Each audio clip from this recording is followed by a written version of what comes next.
સ્વામિનારાયણ હરે. ઓછી સમજણવાળા શું બોલે છે ખબર છે? અમે યાત્રા કરવા ગયા હતા તો અહીં સોનાની મૂર્તિ હતી. શું તમે સોનાના દર્શન કરવા ગયા હતા? આ મંદિરમાં આરસની મૂર્તિ છે, આ ઠેકાણે કાસ્ટની મૂર્તિ છે. આમ ભગવાનમાં પથ્થર અને સોનાની ભાવના કરે તેને આસ્તિક ન કહેવાય, તેને નાસ્તિક કહેવાય. જેને પ્રભુમાં પ્રેમ નહીં, વિશ્વાસ નહીં, સંત શાસ્ત્રોમાં આશા નહીં, તેને કહેવાય નાસ્તિક. મૂર્તિમાં ચિત્રની ભાવના કે પથ્થરની ભાવના નહીં રાખીને આસ્થા રાખતા શીખવું. ભગવાન વનમાં ગયા ત્યારે જ્યાં શિવ મંદિર આવે ત્યાં પ્રભુ શિવજીની ઉપર અભિષેક કરે, પૂજન કરે, પ્રાર્થના કરે. આ સાક્ષાત શંભુ છે એવી ભાવના કરે. પ્રભુમાં આસ્થા એ આસ્તિક અને જેને ભગવાનમાં આસ્થા નહીં તે નાસ્તિક. જેને શ્વાસ ચલાવનાર સર્વેશ્વરમાં વિશ્વાસ નથી તે નાસ્તિક. વિશ્વાસનું બીજું નામ છે શ્રદ્ધા. તમારી પાસે જોખમ હોય, તમે પરદેશથી આવતા હો અને પછી તમને બાથરૂમમાં જવું હોય તો તમે તમારું જોખમ કોને સાચવા દેશો? જેના ઉપર તમને વિશ્વાસ હશે તેને તમારું જોખમ સાચવા આપશો. બીજા જે રખડતા હોય એને તમારી બેગ સાચવા નહીં આપો. વિશ્વાસ હોય એને જ અપાય. તમે તેને જોખમ સાચવા નથી દેતા. તેમ ભગવાનને જેના ઉપર વિશ્વાસ હોય તેને જ ભગવાન કિંમતી વસ્તુ સાચવા આપે છે. ભગવાનની કિંમતીમાં કિંમતી વસ્તુ કઈ છે તમને ખબર છે? ધર્મ, ભક્તિ, જ્ઞાન, વૈરાગ્ય, શીલ, સંતોષ, શાંતિ, દયા, શ્રદ્ધા, વિશ્વાસ અને આનંદ. આ સદગુણોનો ભંડાર ભગવાન જેને તેને આપતા નથી, પણ ભગવાનને જેના ઉપર વિશ્વાસ છે તેને જ આપે છે. આપણે ભગવાનના વિશ્વાસપાત્ર બનીએ એવી શ્રીજી મહારાજ પાસે પ્રાર્થના છે. નાસ્તિક માણસો ભગવાનની મૂર્તિમાં પૂતળાની અને પથ્થરની બુદ્ધિ કરે છે, પણ ભગવાનનું આહવાન કરવામાં આવે તો ભગવાનનો જરૂર આવિર્ભાવ થાય છે. ભગવાનને ભાવનાથી પૂજનારને મૂર્તિ અભિષ્ટ ફળ આપે છે. એક મહાત્માજી ભગવાનનું મંદિર બાંધે છે. તેથી ઉદયપુરના રાજા પાસે ફાળો માંગ્યો કે રાજન, મંદિર માટે કંઈક પૈસાની સેવા કરો. રાજાએ કહ્યું, મંદિર બનાવીને શું કરશો? મહાત્માજી કહ્યું, તેમાં ભગવાન પધરાવીશું, પછી તેની પૂજા કરીશું, આરતી કરીશું, થાળ જમાડીશું અને અનેક ભક્તજનો તેમાં બેસીને ભજન કીર્તન કરશે. નાસ્તિક રાજાને સત્તાનો મદ હતો. મદ કોઈ દિવસ સવડું સુજાડે નહીં, અભિમાન ઊંધું જ કરાવે છે. રાજા ઉદ્ધતાઈથી બોલ્યો, આ દુનિયામાં ભગવાન જ છે જ નહીં. હું ભગવાનને માનતો નથી. ભગવાન કોઈ દિવસ પથ્થરમાં હોય જ નહીં. એવા બધા પૂતળાને બેસાડીને પૂજવાથી શું વળે? તમારા જેવા સાધુ સંતને કંઈ બીજો ધંધો નથી, તેથી તૂત માંડી બેઠા છો.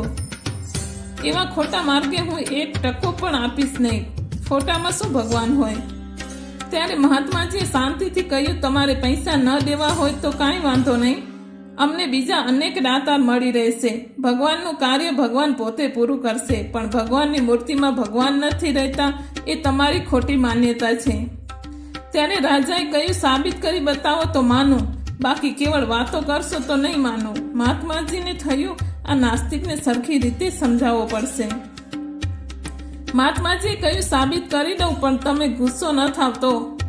રાજાએ કહ્યું, ગુસ્સે નહીં થાવ. પણ મહાત્માજી રાજાનો ફોટો લઈને આવ્યા. રાજા સામે એક ખુરશી ઉપર તે ફોટો રાખ્યો. પછી મહાત્માજીએ ફોટાને ફૂલનો હાર પહેરાવ્યો. આ જોઈ રાજા ખુશ થઈ ગયા. પછી મહાત્માજીએ ફોટાને લાડુ જમાડ્યા. રાજા ખુશ થઈ ગયા. પછી પગે લાગ્યા. ત્યાં તો રાજા હાસ્ય કરીને ઊભા થઈને મહાત્માજીને બાથમાં લઈને ભેટી પડ્યા. શાબાશ મહાત્માજી, શાબાશ, તમને મારા પ્રત્યે કેટલો બધો ભાવ અને પ્રેમ છે. પછી રાજા સોનાના સિંહાસન ઉપર બેઠા અતિ આનંદમાં હસે છે. થોડી વાર પછી મહાત્માજી રાજાના ફોટા સામે હાથ લાંબો કર્યો અને બોલ્યા, આ ફોટો સાવ ખોટો છે. હું એને માનતો જ નથી. એમ કહીને ફોટાને તોડીને ફેંકી દીધો. ફોટો તૂટી ગયો. આવું જોઈને રાજાના ગુસ્સાનો પાર ન રહ્યો અને બોલ્યો, અરે મૂર્ખ, આ શું કરો છો? સભા વચ્ચે મારું અપમાન કરો છો, સમજો છો શું? સિપાહીઓ એને પકડીને જેલમાં પૂરી દો. ત્યારે મહાત્માજી શાંતિથી બોલ્યા, રાજન, ગુસ્સે ન થશો. આ ફોટો હું લાવ્યો છું, તેમાં તમને 1% ખર્ચ નથી કરવો પડ્યો. ફેંકી દીધો ને તૂટી ગયો તો તમને નુકસાન નથી, મને નુકસાન છે. છતાં આપ કેમ ખીજાઈ જાઓ છો? રાજાએ દાંત કચકચવાતા કહ્યું, ગમે તેમ તોય ફોટામાં આકૃતિ તો મારી છે ને? મહાત્માજી કહ્યું, રાજન, આ ફોટામાં કાચ, કાગળ ને લાકડું છે. આપ તો આમાં બેઠા નથી. ફોટાને હાર પહેરાવ્યો તો તમે રાજી થયા, મને ભેટી પડ્યા ને ફોટાને ફેંકી દીધો તો ગુસ્સે થયા. તેવી જ રીતે પ્રભુની મૂર્તિની કોઈ પૂજા કરે, આરતી ઉતારે, થાળ જમાડે, વસ્ત્ર અલંકાર પહેરાવે તો પ્રભુ તેના ઉપર રાજી થાય છે. અને જે મૂર્તિનું અપમાન કરે તેના ઉપર ભગવાન નારાજ થાય કે નહીં? તમે જ ન્યાય કરો. રાજા બરાબર સમજી ગયો કે વાત સાચી છે. મારા ફોટાનું સન્માન જોઈ હું ખુશ થયો. તેમ ભગવાનનું પૂજન કરવાથી ભગવાન રાજી થાય. રાજાએ 2 હાથ જોડી મહાત્માજીને વંદન કરી કહ્યું, મહાત્માજી, તમે મારામાં રહેલો જે નાસ્તિક ભાવ હતો તે દૂર કર્યો. બહુ સારું થયું. પછી રાજાને ભગવાન પ્રત્યે આસ્તિક ભાવ બેઠો, તેથી મંદિર બંધાવવા માટે સારી સેવા અર્પણ કરી. અવતારના અવતારે સ્વામિનારાયણ ભગવાન અયોધ્યામાં હનુમાન ગઢીએ દર્શન કરવા જાય ત્યારે રામચંદ્રજીની મૂર્તિની પૂજા કરે અને એક પગે ઊભા રહીને સ્તુતિ કરે. ભગવાન સ્વામિનારાયણ જ્યાં જ્યાં ગયા છે ત્યાં પોતાના જ આગળના સ્વરૂપો હોય અથવા તો દેવતાઓની પ્રતિમાઓ હોય તે મૂર્તિની પૂજા કરી છે. જગતના માનવ માત્રને શીખવાડ્યું છે કે આસ્તિક થજો પણ નાસ્તિક કોઈ ન થજો. સજાન સ્વામી મહારાજની જય.